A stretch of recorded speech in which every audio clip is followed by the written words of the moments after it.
अस्सलामुअलैकुम।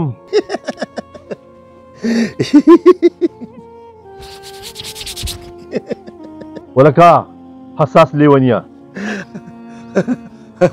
ته خو نن بیا ډېر زیات خاندې. بیا دې څه لیدلي؟ خیر خو دی؟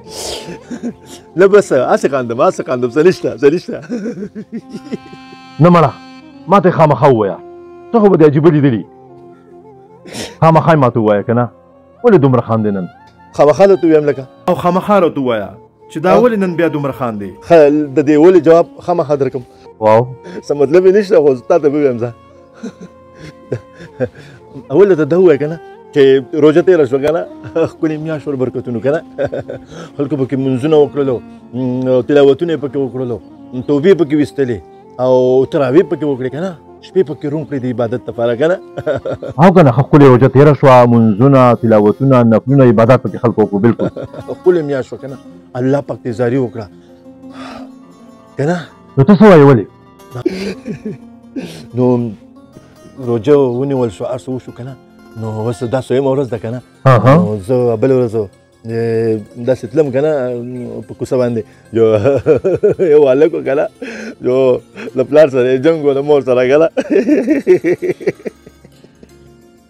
دومره ګټې پسې راغستې و که نه، پلار یې داسې ویشتو پلار یې داسې ویلې راواتې وې داسې که نه لکه دی د خپل پلار نه پیدا دی که نه، خپل مور نه پیدا دی. هغې ووخل وټکول که نه، څه به یې کزرې ورته کولې که نه.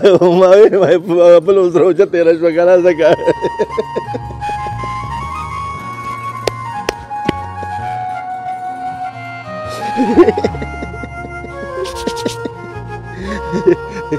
یا داسې بازار غاړې ته ووتم که نه، چې هلته دوکاندار دی دی هغه پوی والا هغه اوبه دي دي هغه داسې چاټینګې و، هغه یو پویو کې شاملوو ملاوټ و. بله اوس روژه تېره شوې وه که نه، توبې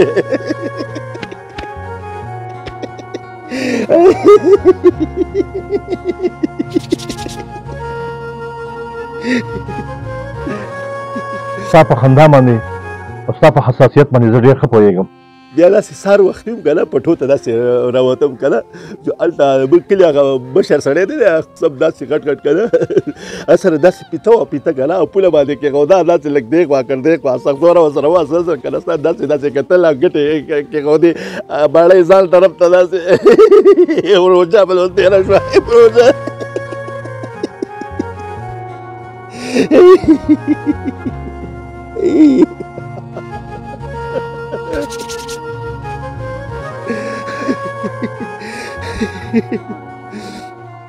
بیا دغه داسې مارکیټ غاړې ته داسې لاړم چې هلته کې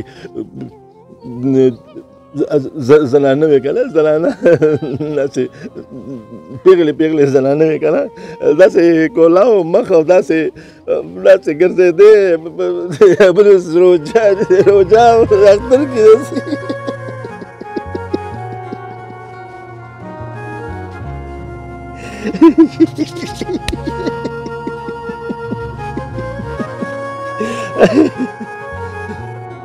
بیا یو هلک و که نه، هغه داسې خفه و، نو بل هلک ورته یې وویل، هلک به یې باله وې چې نقلي لوټ راکړه، لوټ پیسې دا بله اوس روژه تېره شوې وه ځکه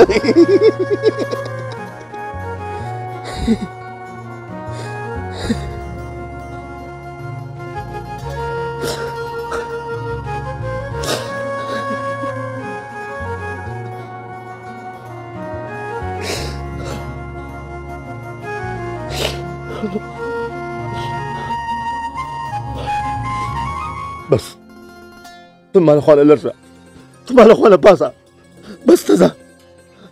هسې نه چې الله پاک ستاسو په وجه باندې هم باندې قهر نازل کړي.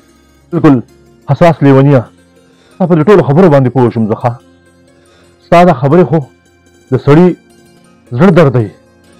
ستا دا خبرې بلکل ټیک دي. بس ته ما له خوا نه ځه، ځینې زه ځم.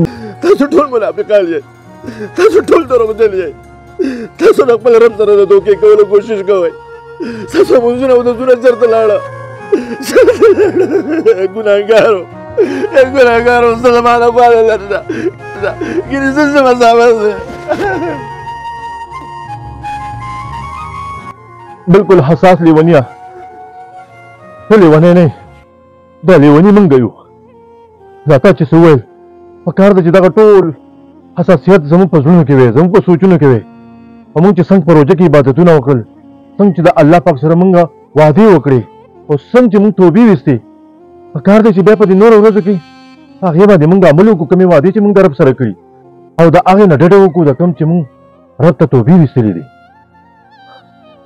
ستا خبره بالکل ټیک ده ستا په خبرو باندې ډېر کم خلک پوهېږي ستا دا خندا او ستا دا ژړا دواړه د درد نښې دي دواړه لوی دردونه دي